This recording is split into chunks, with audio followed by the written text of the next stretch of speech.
အားလုံးမင်္ဂလာပါကျွန်တော်ဒီဗီဒီယိုထဲမှာ Better Fish ကိုအလွယ်ကူဆုံးသားဖောက်နည်းလေးအကြောင်းကိုပြောပြပေးသွားမှာဖြစ်ပါတယ်ကျွန်တော်ပထမဦးဆုံးဖောက်ဖို့နေရာလေးပေါ့နော်ဖောက်ဖို့ကန်လေးပေါ့အဲ့လိုမျိုးလေးကျွန်တော်ကတော့အလျား10လက်မအနံ8အမြင့်8လေးသုံးထားပါတယ်ဖောက်ပုံးလေးပေါ့နော်အဲ့လောက်အကျယ်ဝန်းဆိုရင်ဖောက်ဖို့ကတင့်တော်ပါတယ်ခင်ဗျပြီးသွားရင်ကျွန်တော်တို့ရေပေါ့လက်ဝါတာနည်းနည်းရောပြီးသားဗန်နာရည်နည်းရောပြီးသားရေလေးကိုအဲ့လိုထည့်ပါတယ်ထည့်ပြီးသွားရင်နောက်တစ်ခုကလိုအပ်တာငမအဲ့ငမကိုကာဖို့အတွက်ပေါ့နော်နောက်ဆိုတန်းပြီးတော့ထည့်လိုက်လို့ရှိရင်တန်းကိုက်နိုင်တယ်ငမပြဖို့အတွက်ကျွန်တော်တို့ရေတံမှုဖြတ်ပိုင်းလေးပေါ့နော်အပေါ်ဖြတ်အောက်ဖြတ်အဲ့လိုမျိုးအလဲမှာငမလေးနေလို့ရအောင်ပါကပြီးွားတာ ਨੇ ငမကာဖို့အတွက်ကျွန်တော်တို့ရေတံမှုဖြတ်ပိုင်းလေးကိုထည့်တယ်ပြီးွားရင်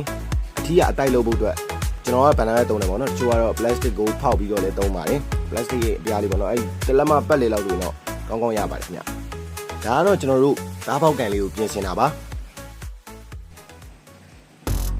ပြီးရင်တော့ကျွန်တော်တို့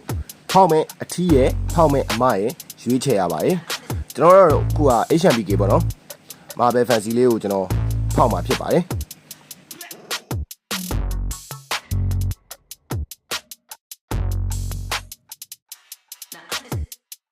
ပြီးွားရင်ကျွန်တော်တို့အဲ့ဒီဖောက်ကန်လေးကိုပေါ့နော်အထီးကိုအရင်ဆုံးထည့်ပါတယ်အထီးကို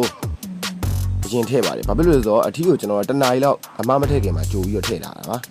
သူ့ရဲ့ရေပေါ့နော်ရေနဲ့အသားကျသွားမယ်သူ့ရဲ့ပိုင်နဲ့ဆိုပြီးတော့သူကအဲ့လိုမျိုး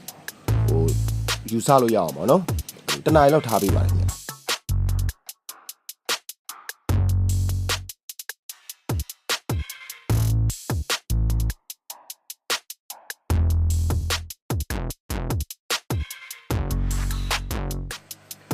ကျွန်တော်တို့အထီးထည့်ပြီးသွားတနားရီဝန်းကျင်တော့ကြာသွားပြီဆိုရင်အမာလေးကိုထည့်လို့ရပါပြီ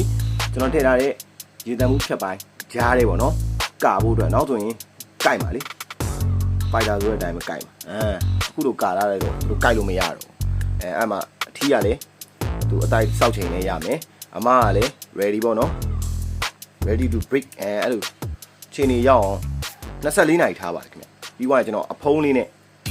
နားလေးဖုံးထားလိုက်ပေါ့နော်24နာရီပြည့်အောင်ထားပါတယ်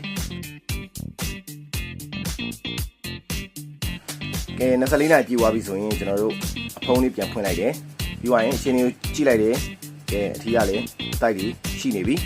အမကလည်း ready ပါအမကတွေ့လားအတိုက်ထိုးပြီးတော့သူကသူဥညစ်ပြီးတော့သူကသူအတိုက်လေးကိုထည့်ထားတာဗျာဒါပေမဲ့အဲ့ဥတွေကတော့မအောင်ဘူးပေါ့နော်အထီးနဲ့မတွေ့သေးတော့လေမအောင်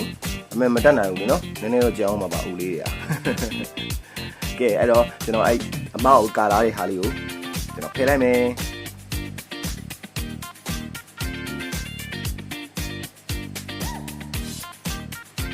ဖယ်ပြီးွားပြီဆိုတော့သူတို့ကအချင်းချင်းတွေ့ပြီပေါ့ဗျာရင်းတော့ရင်းနှီးနေပါပြီ24နာရီပြည့်သွားပြီဆိုရင်းတော့ရင်းနှီးနေပါပြီကဲအဲ့တော့သူတို့ရဲ့တားဖို့တဲ့လုပ်ငန်းလေးကိုသူတို့စတင်တော့မယ်ပေါ့နော်ကျွန်တော်ကတော့ဒီဖော်ပုံးနဲ့ဆိုတော့ကျွန်တော်ကြည့်လို့မရဘူးပေါ့နော်ဒါပေမဲ့အချင်းပြေမှာပါကဲဒါလေးကတော့တားဖောက်တဲ့နီးလေးပေါ့နော်အလွယ်ကူဆုံးပဲဖြစ်ပါတယ်ခင်ဗျ